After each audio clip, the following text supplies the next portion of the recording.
सरकार ने चांदी के इंपोर्ट पर सख्ती की है। अगले साल मार्च तक चांदी की प्लेन ज्वेलरी के इंपोर्ट को रिस्ट्रिक्टेड कैटेगरी में डाल दिया गया है। इसका मतलब यह है कि अब अगर आपको इंपोर्ट करना है तो सरकार की मंजूरी लेना ज़रूरी होगा। मुक्त व्यापार समझौतों में इंपोर्ट पर छूट का गलत इस्तेमाल हो रहा है, इसको सरकार को इसकी आशंका थी और इसी को ध्यान में रखते हुए सरकार ने चांदी के इंपोर्ट पर सख्ती की है। सर, क्या परेशानी है सरकार की यहाँ पर? सोने का आयात ही सरकार के लिए मुश्किल बना हुआ था और लगातार उसे रोकने की कोशिश की जा रही थी। अब चांदी भी बड़ी चुनौती हो गई, कीमतें बढ़ने के साथ।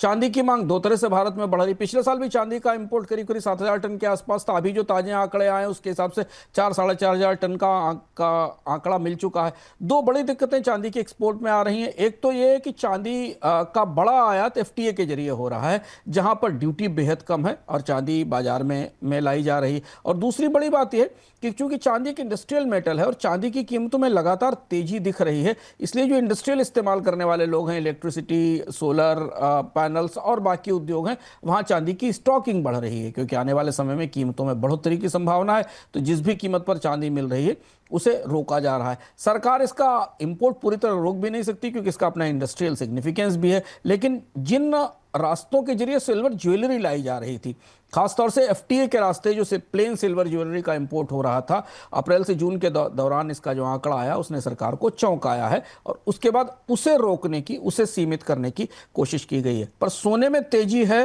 और उसके साथ चांदी में भी तेजी है।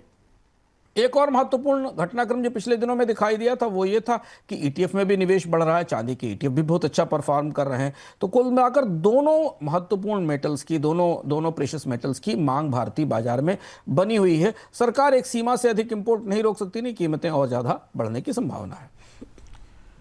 अगस्त के दौरान भारत से स्मार्टफोन एक्सपोर्ट में 39% की बढ़ोतरी दर्ज की गई है। इंडियन सेलुलर इलेक्ट्रॉनिक्स एसोसिएशन के मुताबिक इस साल अगस्त के दौरान देश से 1.53 अरब डॉलर के स्मार्टफोन का एक्सपोर्ट हुआ है, जबकि पिछले साल अगस्त में 1.09 अरब डॉलर का एक्सपोर्ट हुआ था।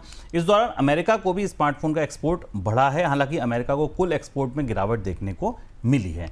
टैरिफ की वजह से अगस्त के दौरान टेक्सटाइल और अपैरल एक्सपोर्ट में करीब 3.25% की गिरावट देखने को मिली है। सर, भारत और अमेरिका के बीच व्यापार की ताजा स्थिति क्या बनती दिख रही है?